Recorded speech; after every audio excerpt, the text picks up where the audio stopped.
तो ये सवाल अभी काफी सारे लोगों के मन में लगातार ये चल रहा है कि क्या इंडियन इकॉनमी जो है वो क्रैश होने वाली है, क्या उसका बहुत बुरा टाइम आ रहा है। उसके दो तीन रीजन हैं जो इस वक्त एक थोड़ा सा कंसर्न जितने भी इंडियंस हैं वो इस वक्त हैं। उसके दो तीन रीजन है कि जनरली मोदी जी बहुत ज्यादा ऐसी बातें नहीं करते नेगेटिव, लेकिन पिछले कुछ टाइम में एक लेवल ऑफ कंसर्न जो ओवरऑल है वो बढ़ा है हमारी इकॉनमी को लेकर।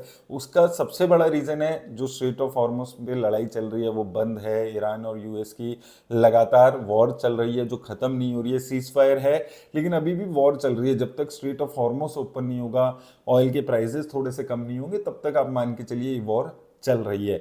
अब हो क्या रहा है यहाँ पर, इंडियन ऑयल कंपनीज जो हैं वो लगातार 1,000 करोड़ का लॉस पहले उठा रही थी, फिर 3 रुपए ऑयल के प्राइसेस बढ़ाए गए तो अभी माना जा रहा है कि वो अभी भी डेली 750 करोड़ का लॉस उठा रही है। 750 करोड़ का लॉस डेली का मतलब हो गया कि महीने में भी वो 20-25 हज़ार करोड़ का लॉस उठा रही है। तो 20-25 हज़ार करोड़ का लॉस अगर कोई कंपनी उठा रही है और ये सरकारी कंपनी है, तो बेसिकली सरकार 20-25 हज़ार करोड़ का लॉस सिर्फ ऑयल पे उठा रही है इस वक्त। इसके साथ अभी रिसेंटली 3 रुपए बढ़ाए थे, अब उसके बाद चुपचाप 91 पैसे 87 पैसे करके थोड़ा सा और प्राइसेस को बढ़ाया गया है। और ये उम्मीद भी ऐसी है कि ये जो प्राइसेस है वो इवेंचुअली थोड़े थोड़े करके बढ़ाए जाएंगे, एक साथ 10-12 रुपए नहीं बढ़ाए गए क्योंकि बहुत ज़्यादा पैनिक हो जाता। तो पहले 3 रुपए बढ़ाए गए, अब 91 पैसे बढ़ाए गए, 1 रुपया भी नहीं, ताकि थोड़ा सा पैनिक कम रहे। और ये आप देखेंगे अगले 1-1.5 महीने में अगर ये स्ट्रेट ऑफ हॉर्मुज ओपन नहीं होता तो अगले 1-1.5 महीने में आप ऐसे ही धीरे धीरे ऑयल के प्राइसेस को और बढ़ता हुआ देखेंगे, क्योंकि गवर्नमेंट इतना बड़ा लॉस इतने लंबे टाइम तक नहीं उठा सकती। ऑलरेडी लगभग 3 महीने होने वाले हैं जब ये वॉर चल रहा है। ऑयल के प्राइसेस जो 50-60 डॉलर पे हुआ करते थे वो 100 डॉलर को पार कर गए, यानी कि 50-60% का हाइक है। ऐसा नहीं है कि 10-15-20% का हाइक है जो हमने एडजस्ट कर लिया, लेकिन लगभग 50-60% का हाइक है। और ये गवर्नमेंट, सिर्फ इंडियन गवर्नमेंट की बात नहीं है, ओवरऑल वर्ल्ड इकोनॉमी में इसका बुरा हाल है। काफ़ी कंट्रीज हैं जिन्होंने पहले ही थोड़े से स्टेप्स ले लिए हैं कम करने की, और यहाँ पर इंडिया में भी अब लगातार यही बातें हो रही हैं कि भाई वर्क फ्रॉम होम कर लो। कुछ स्टेट गवर्नमेंट्स ने वर्क फ्रॉम होम देना भी शुरू कर दिया, हाइब्रिड कर दिया है।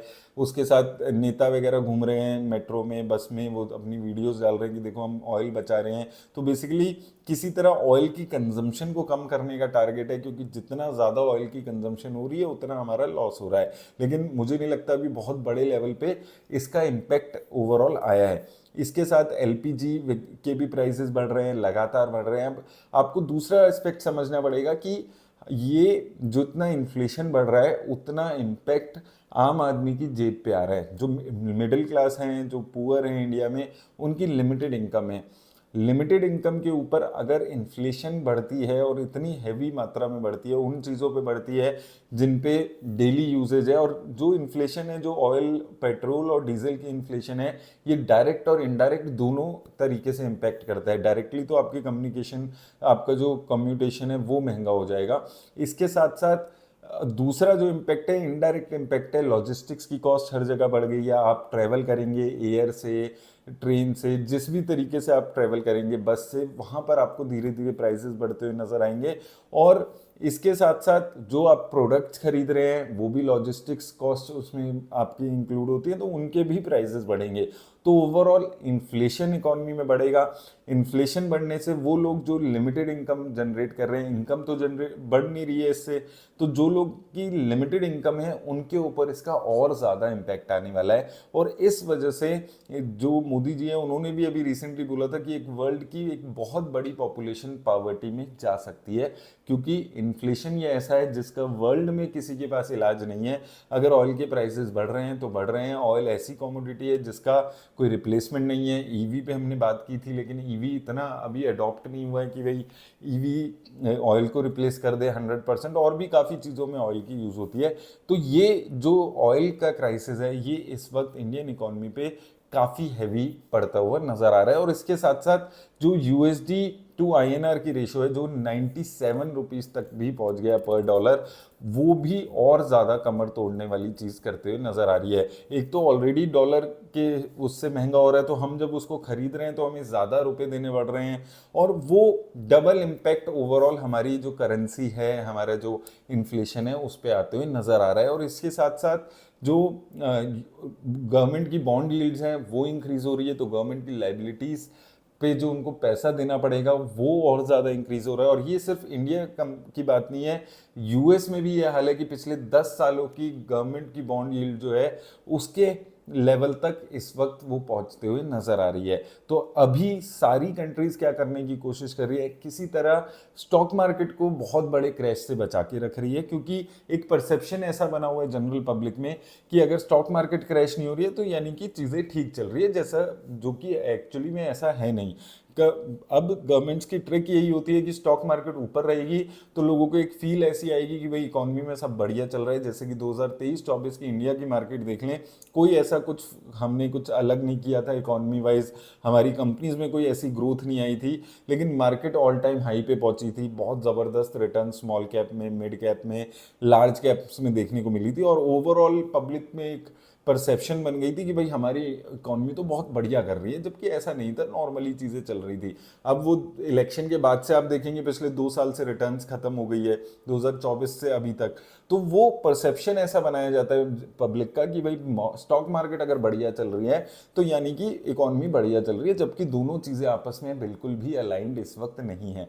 स्टॉक मार्केट में बहुत आसानी से लोग, जो बड़े लेवल पे लोग बैठे हैं, वो मैनिपुलेशन करके जो लेवल्स हैं उनको मेंटेन करके चल रहे हैं, ताकि मार्केट में कोई बहुत बड़ा क्रैश आ गया अगर, तो पब्लिक में ओवरऑल जो सेंटीमेंट्स हैं वो खराब हो जाएंगे। अभी मार्केट ठीक ठाक चल रही है, अगर मार्केट में बहुत बड़ा क्रैश नहीं आ रहा, मार्केट अच्छा तो ऑब्वियसली नहीं चल रहा है, तो एक परसेप्शन बना रहता है कि मार्केट में बढ़िया चल रहा है। नहीं तो अभी जो हमारी इकोनॉमिक कंडीशंस हैं, जो कंपनीज के रिजल्ट आ रहे हैं, निफ्टी इंडेक्स की अगर हम पर्टिकुलरली बात करें तो कम से कम 20-21 हज़ार की वैल्यूएशंस निफ्टी की बनती थी, जो कि अभी काफ़ी हायर साइड पे चल रही है। हमारी प्राइस टू अर्निंग हमेशा ज़्यादा लेवल पे इसलिए भी चली है क्योंकि हमारी जो ग्रोथ रेट थी वो अच्छी थी कंपनीज की, 20-25% से हमारी कंपनीज ग्रो हो रही थी, जो कि पिछले 5 साल में काफ़ी स्लो डाउन हो गई है। लेकिन निफ्टी की वैल्यूएशन उस हिसाब से एडजस्ट नहीं हुई है, वो या तो आज होंगी या हमारी कंपनीज को अच्छा परफॉर्म करना पड़ेगा, या ऐसे ही टाइम करेक्शन हमारी मार्केट्स में आपको देखने को मिलेगा, जो पिछले 2 साल से देखने को मिल रहा है कि लगभग पिछले 2 साल के लेवल्स पे निफ्टी 50 इंडेक्स इस वक्त चल रहा है। निफ्टी इंडेक्स क्या, बाकी भी मेजर जितने इंडेक्सेस है वो चल रहे हैं।